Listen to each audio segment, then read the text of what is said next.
Today, I'm here in a slightly different role, not as someone working for Amgen, but being part of an Amgen Biotech Experience Day.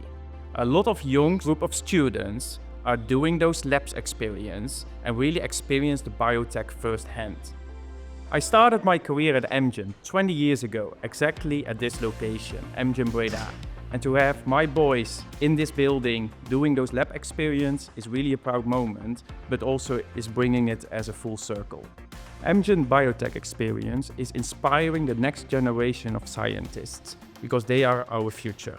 It's about showing what biotech really looks like. It's bringing it to life, and it's also making biotech tangible. It's a great opportunity to inspire those young students and spark that passion about technology and science.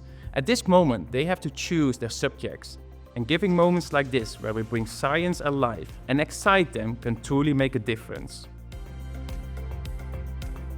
The DNA part was really cool. You're actually working with real equipment, and compared to school, that makes it feel a lot more real than just learning it. I didn't realize biotech could be this broad. It's way more than just labs. There are many different parts to it.